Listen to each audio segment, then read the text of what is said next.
Pemirsa, demo ratusan tenaga honorer di Kabupaten Mamuju, Sulawesi Barat menuntut diangkat jadi pegawai pemerintah P3K paruh waktu berujung ricuh. Ya, kericuhan juga terjadi di kantor DPRD Solok Selatan saat ratusan guru honorer menuntut diangkat menjadi P3K penuh waktu.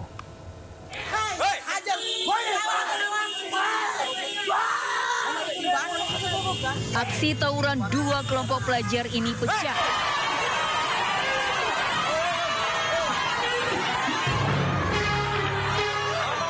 Ratusan tenaga honorer yang terdiri dari tenaga kesehatan, guru, tenaga administrasi di Mamuju menggeruduk kantor bupati menuntut kejelasan nasib mereka. Mereka mendesak agar diangkat jadi pegawai pemerintah dengan perjanjian kerja atau P3K paruh waktu lantaran sudah bertahun-tahun mengabdi.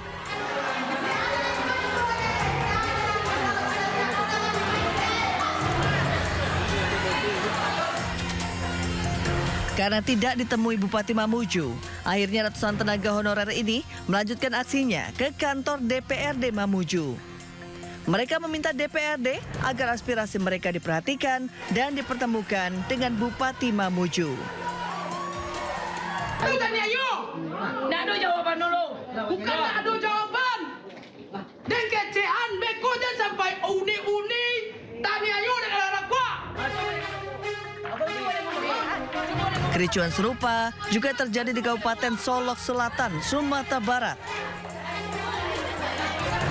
Kericuan terjadi di kantor DPRD Solok Selatan saat ratusan guru honorer yang tergabung dalam forum guru kategori 2 dan guru prioritas terlibat adu mulut dengan seorang ASN saat hendak menyampaikan jawaban usai digelarnya dengar pendapat bersama pemerintah daerah.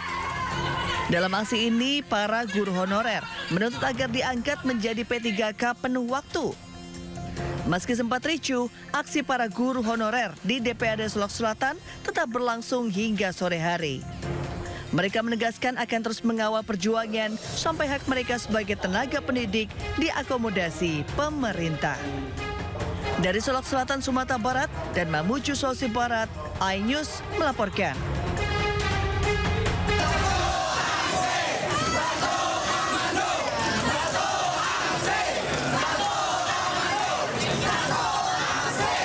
Aksi membakar ban mewarnai unjuk rasa yang dilakukan oleh ratusan tenaga honorer Kota Metro Provinsi Lampung. Unjuk rasa digelar dipicu terbitnya keputusan wali kota yang memberhentikan 540 orang tenaga honorer.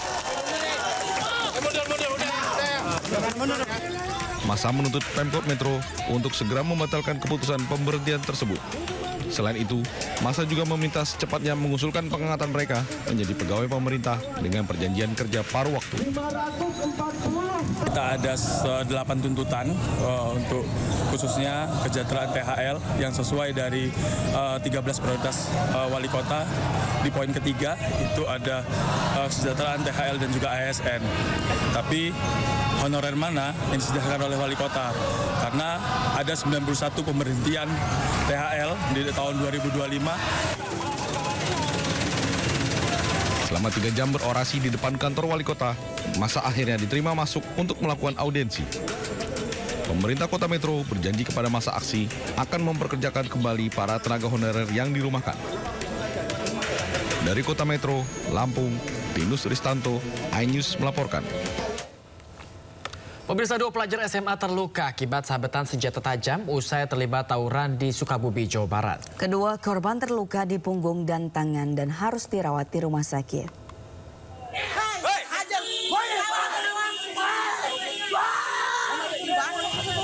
Aksi tawuran dua kelompok pelajar ini pecah di Jalan Otista, Kecamatan Citamiang, Kota Sukabumi. Belasan pelajar terlibat aksi kejar-kejaran saat dibubarkan warga yang geram dengan aksi mereka. Selain meresahkan, tawuran sudah sangat mengganggu pengendara yang melintas karena dilakukan di tengah jalan yang tengah padat. Bahkan saat dibubarkan, salah satu pelaku menjatuhkan senjata tajam yang dibawanya.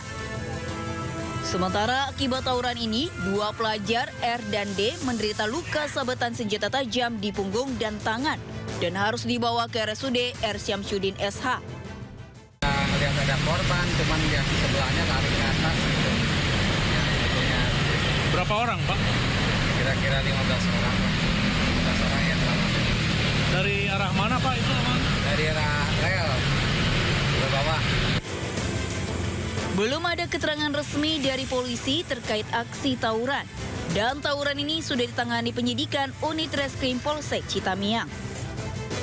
Dari Sukabumi, Jawa Barat, Budi Setiawan, iNews melaporkan. Pemirsa, seorang pelaku begal motor babak belur dihakimi warga usai beraksi bersama 3 rekannya di kawasan Kemayoran, Jakarta Pusat.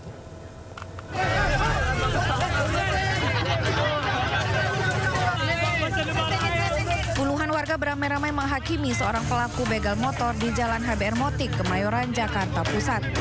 Emosi warga yang tidak terbendung membuat polisi kesulitan mengevakuasi pelaku. Bersama ketiga rekannya yang berboncengan motor, pelaku mengadang dan merampas sepeda motor seorang pengendara. Pelaku menuduh korban rekan dari musuh mereka. Sambil mempertahankan motornya, korban berteriak sehingga memancing perhatian warga sekitar yang kemudian menghakimi pelaku. Ini awalnya si korban ini diikuti dari daerah Sunter. Jadi diikuti 2 orang dengan modus mengatakan dengan kalimat, kamu teman musuh saya. Jadi 2 orang korban ini stop dengan motor Scoopy-nya, ditanyain. Ini sementara ini si duga tersangka ini ada sekitar 4 orang termasuk tersangka ini. Nah, dari situ yang temannya satu lagi korban ini diajak ke tempat yang lain. Yang si korban yang pemilik motor dengan motornya itu diajak oleh si tersangka atas nama P. Polisi kini memburu 3 rekan pelaku yang kabur, namun identitasnya telah diketahui. Dari Jakarta, Rani Sanjaya, iNews melaporkan. Pemirsa, Polda Metro Jaya mengungkap motif penculikan dan pembunuhan kepala cabang pembantu salah satu bank BUMN Muhammad Ilham Pradipta. Ya, pembunuhan ini juga melibatkan 2 oknum anggota TNI. Dalam konferensi pers yang digelar siang kemarin, Ditkrimum Polda Metro Jaya Mabeswira Sartra Putra mengungkap motif pelaku adalah memindahkan uang dari rekening dorman ke rekening penampungan yang telah disiapkan. Polisi sejauh ini juga telah menahan 15 tersangka dan 1 tersangka lainnya masih buron. Selain itu ada juga 2 tersangka yang merupakan anggota TNI AD berinisial SERKN dan Kopda FH. Perkara keduanya saat ini ditangani Pomdam Jaya.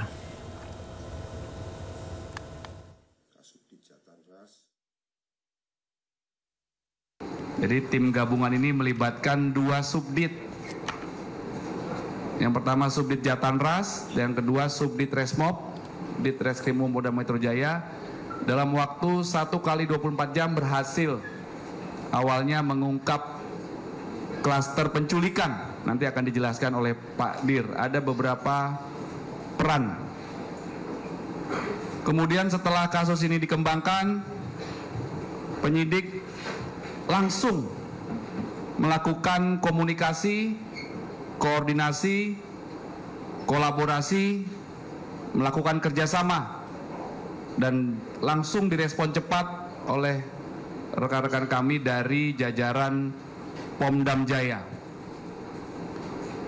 Ini merupakan wujud komitmen Polda Metro Jaya dan Kodam Jaya senantiasa bekerja sama dalam berbagai aspek dalam menjaga Jakarta. Ya, kolaborasi dan kerjasama ini terjalin sangat baik sehingga akhirnya peristiwa penculikan, peristiwa perampasan kemerdekaan terhadap seseorang ini dapat terungkap dengan baik.